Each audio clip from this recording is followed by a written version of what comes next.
કોંગ્રેસના ઉમેદવારને ધમકી મળ્યાનો આરોપ કોંગ્રેસ પાર્ટીએ ઉમેદવારના વિડીયો પણ જાહેર કર્યા છે। કોંગ્રેસના ઉમેદવારને ધાક ધમકી મળી હોવાનો વિડીયોમાં ઉલ્લેખ છે।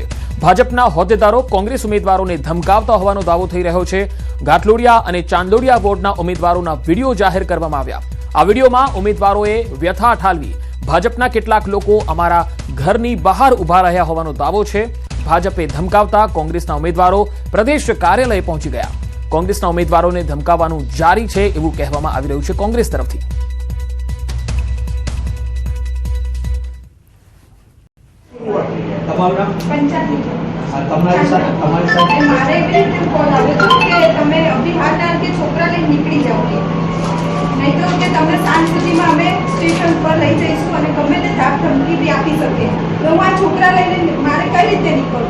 અને મને ઉપરથી એવું કહ્યું કે તમે કોઈ એટલા પૈસા આપો પણ તમે આ ટિકિટ પાછી ખેંચી લો, કારણ કે સામેની સાઈડ અમારા કાચના ઊભા છે, એના હિસાબે એની ટિકિટ બોર્ડ વધી જાય એના માટેથી મને એવું કહ્યું છે કે તમે આ ટિકિટ પાછી ખેંચી લો। બસ આ ધમકીઓના છોકરાઓ લઈને મારે રખડવું પડે છે। આજે આ બેન એમના બાળકો લઈને સવારના જમ્યા વિનાના બાળકો ખાધા વિનાના અત્યારે મને એવું કીધું કે બેટા એવું ખબર પડી કે તું ઊભી છું तो बेटर है कि तू तारू नाम पाछू लई ले, कारण के सारू ना लागे, आपणी सोसायटी ऊपर आ कलंक लागे छे। એટલે મેં રાજુભાઈ અમરકોટિયા એમને એવા વર્ડ્સ વાપર્યા કે આ તારી ઉપર તારા લીધે અમારી સોસાયટી ઉપર કલંક લાગે, કારણ કે રોઝવુડ એસ્ટેટ જે છે એ ભાજપની સોસાયટી છે। મેં કીધું મને તો પહેલા એ કહો કે પાછું આ વસ્તુ ક્યાંથી ઊભી થઈ કે સોસાયટી કોઈ પર્ટિક્યુલર પાર્ટીની થઈ ગઈ। પછી સેકન્ડરી કે તમે વર્ડ મને વાપરી ના શકો કે કલંક છે। મેં તો એવું તો કોઈ કામ નથી કરતી અંદર કે એવું તો હું કંઈ બોમ્બ બનાવતી હોઉં કે ભ્રષ્ટાચાર કરતી હોઉં કે કરપ્શન કે કલંક લાગે છે મારા લીધે સોસાયટીના નામે।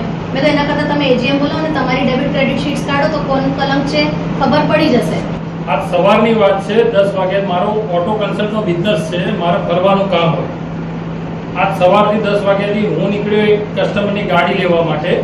સવારથી ઓફિસે ટોળું આવીને બેઠું છે અને એટલું પ્રેશર કરે છે અને ધમકીઓ એટલી આપે છે અને કે તમને આ કેસમાં ફસાઈ દઈશું, આ કેસમાં ફસાઈ દઈશું, આવી ધમકીઓ આપે છે। અને મને હાલ બી રિસન્ટલી મારે કંટાળીને ફોન મૂકી દેવા પડ્યા અને મેં સવારનું ખાધું નથી। એટલે આવી હેરાનગતિ છે। મારા ઘરે જઈને બી મારા મધરના ત્યાં જઈને એ પ્રેશર કરે છે કે ભાઈ પ્રદીપભાઈ તમે ટિકિટ પાછી લઈ લો। તો આ સ્થિતિ છે કોંગ્રેસના ઉમેદવારોની। તેમણે સ્પષ્ટ કહ્યું છે કે તેમને ધાક ધમકી મળી રહી છે। ગુજરાતમાં સ્થાનિક સ્વરાજ્યની ચૂંટણીઓનો ધમધમાટ શરૂ થઈ ગયો છે અને ઉમેદવારી ફોર્મ ભરવાની અને ચકાસણીની પ્રક્રિયા પૂરી થઈ ચૂકી છે, પરંતુ કોંગ્રેસના ઉમેદવારોને ધાક ધમકી અને ફોર્મ પરત ખેંચવા અંગે દબાણ થતું હોવાનો આરોપ કોંગ્રેસ પ્રદેશ પ્રમુખ અમિત ચાવડાએ લગાવ્યો। કોંગ્રેસના મોટા નેતાઓએ આ અંગે ચૂંટણી પંચને પણ ફરિયાદ કરી છે। અમિત ચાવડાએ ખાસ કરી પોલીસની ભૂમિકા સામે ગંભીર સવાલો ઊભા કર્યા છે।